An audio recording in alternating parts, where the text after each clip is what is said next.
Thank you for still being with us. My name is Elijah Charles Kiaga. This is Business AM. Now, Kenya's retail market is poised for considerable expansion in coming years. A recent report by the Kenya Retail Association indicates that informal spaces and local chains remain the dominant market forces. A rising number of high-end shopping centers and international chains demonstrate the considerable potential for foreign investment in the retail sector.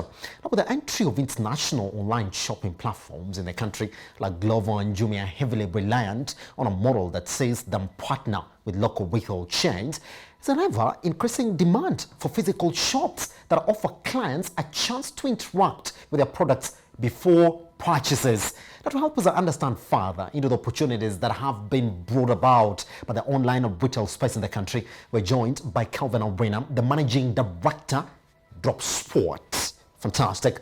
Calvin, good morning, sir. Good morning.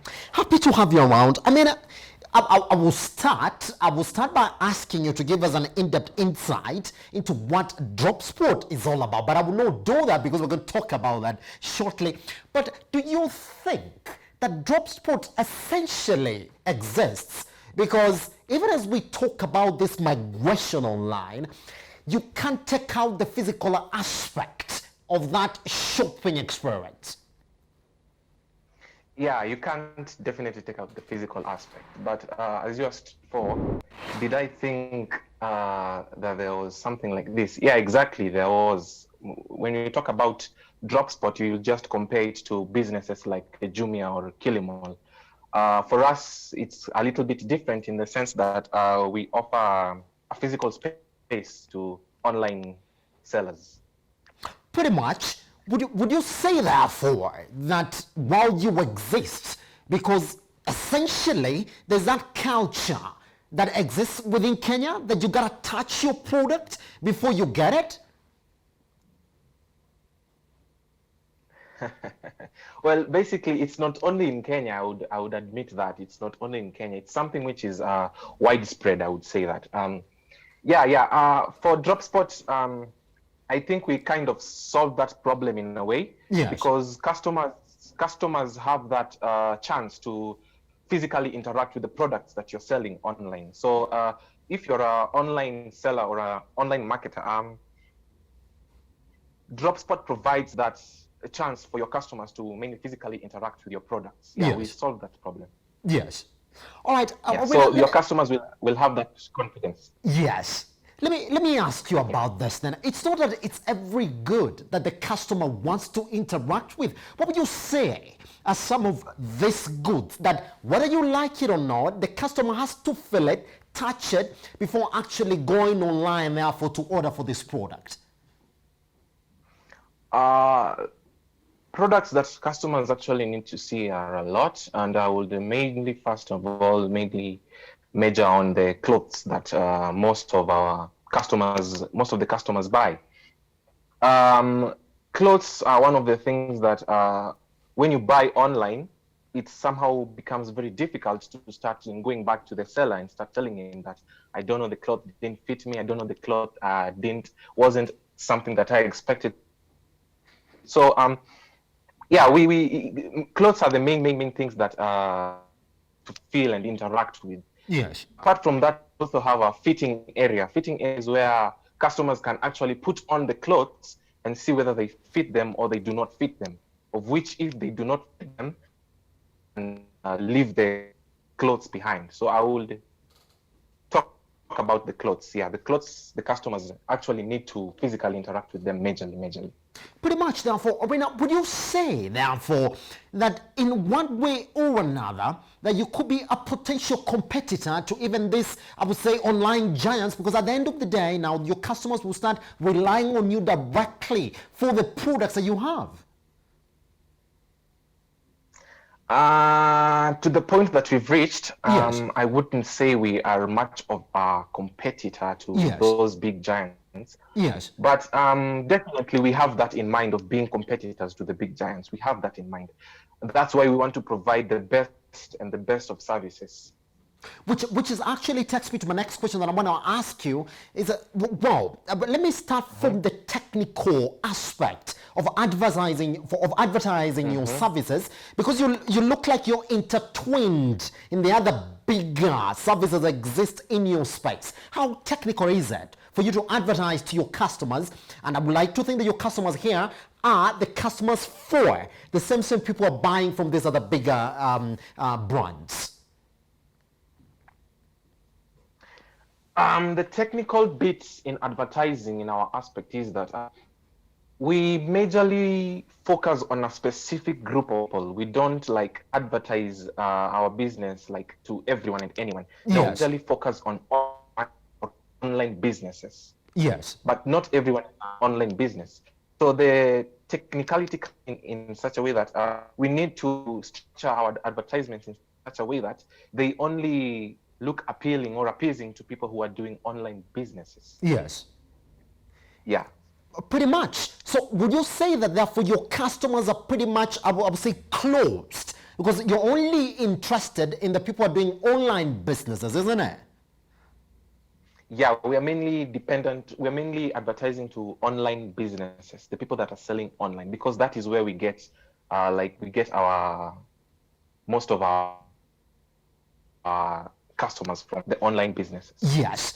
So somebody would ask you therefore, because you said, well, you're thinking of growing and expanding further. What growth opportunities do exist in that space? Because for somebody looking at it from outside in words, it looks closed. Is that you can't go more than giving services to any other person trying to sell online. Is there any other opportunity that exists? Yes, we have different opportunities that exist in this business line. First and foremost, the growth opportunity that we have is delivery services. Most of our clients always ask us, do you do delivery services? Okay. So what I would tell you is that there's that room where you can expand to do kind of deliveries where your clients want something to be delivered to their customers. So it's upon us to organize in such a way that the products that they're selling will be delivered to their customers. Yes. Yeah. All right. Now, this question is going to seem a bit funny because you've already actually talked about it.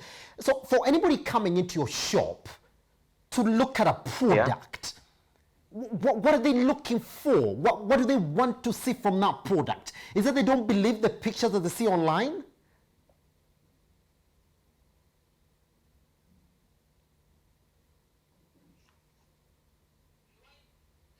Yes, Sabrina, I don't know whether you caught my question. Please repeat the question. Oh, let me just go back at it.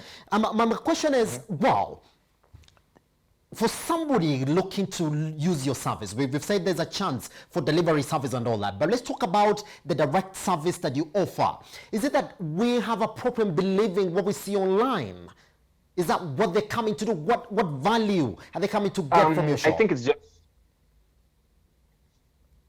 I think it's just the kind of mentality that we've kind of formed. Yes. We've kind of formed this mentality whereby people don't believe what they see. They actually have to feel and touch it. So we provide that service. Customers can actually come in, can actually interact with the products. Yes. I don't know if I answered your question. But I tried my best. Pretty much. All right, let's therefore talk about what products that a company like yours deals in. You can't say that you deal in everything, can you? We deal with a wide range of products. We deal with clothing lines, shoe lines, baby products, skincares, foodstuffs, all of those. We deal with all of those because we are somehow a point where we've merged all of these online businesses. We've created a center point where their customers can access us easily. So we basically deal with different products from different online businesses. Pretty much. Now, for someone who wants to start this, are you going to approach the bigger chains and tell them that I can give you this service? Is that where you're going to start from? Yes, my question. Yes, my question was for anybody looking at you this morning and saying, I want to get into that business as well. Sort of bridge what is the online experience to the physical experience. your starting point, is it going to be going to these bigger chains and telling them, I can actually make your customers see your products?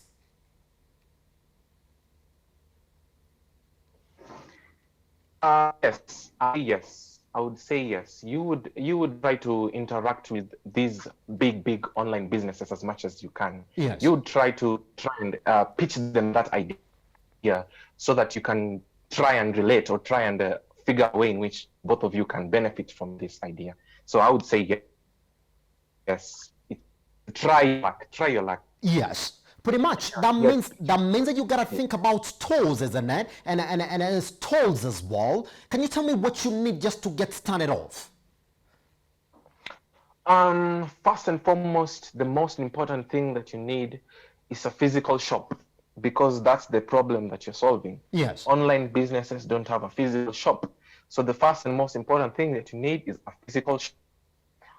The second most important thing I would say is you would need to be active, very much active online, because you'll mainly be depending on online businesses. So if it's your Instagram followers, you'll need to have a couple. If it's your Facebook followers, you'll also need to have a couple. Physical shop and online activity, that is very much important in launching this type of business. Is it possible to also look at marketing the products of these bigger chains as another opportunity that a shop like yours could get into as well? Yeah, we are also exploring on that field. We are also trying as much as we can to market products for these other smaller online businesses. We create that platform, or we give them a voice. Those smaller platforms, which they're kind of a little bit not Yes. recognized, or you say their online followers are not that much. So we give them that platform. We advertise we advertise their products, and we also advertise their pages. Talk to me about your journey on DropSpot. How has it been? What are the key lessons that you would actually tell anybody this morning when it comes to the Kenyan environment? DropSpot. I would say that starting it definitely is not. It's not a good journey. Starting it, you'll have one or two problems while you're starting, but once you've actually found your path, or maybe I would say you've actually found your main purpose, and you've infiltrated yourself into these online businesses, things will just start becoming a little bit more easier. Because when it comes to online businesses, this online business will advertise you to the next online business, and that chain will be created. That will be majorly dependent on the service that you offer. When it comes to your shop, what kind of service do you offer to the clients, those customers that belong to your clients? What service do you offer them? When you get positive results from those customers, then definitely your shop is going to have a good rating. So starting off, it will be a little bit rocky or a little bit hard, but once you get into the business, once your roots are into the business, into the online business, it's going to be a little bit more easier, because now the business will be marketing itself. You'll find yourself that your customers are just marketing your own business because of the kind of service that you offer. Pretty much. So yeah. Mm-hmm. Yes. As we clear, what will you see DropSpot in a couple of years?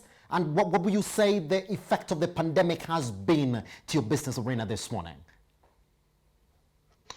In a couple of years, we have this plan of opening branches in different counties, Kisumu, Mombasa, different counties. On the other question you've asked about the pandemic, we've had a positive impact, and we've also had a negative impact. Yes. Positive in the sense that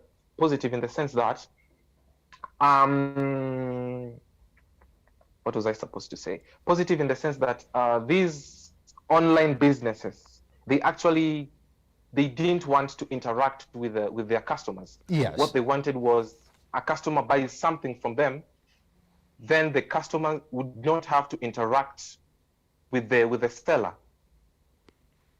COVID-19 is affecting us in such a way that we actually don't have to get out of our houses. So DropSpot comes in the sense that when we buy a product online, we can actually organize for the product to be delivered at your doorstep. That is in the positive sense. When it comes in the negative sense, it's been very difficult since most of the customers, they actually do not want to come at our shops and actually interact with us physically. So we've majorly majored on trying to get our customers through online. Pretty much. Kelvin Orena, Managing Director, Dropsuite, thank you very much for speaking to Metropole Television this morning. Right, and that's exactly how we come to the end of Business Hour.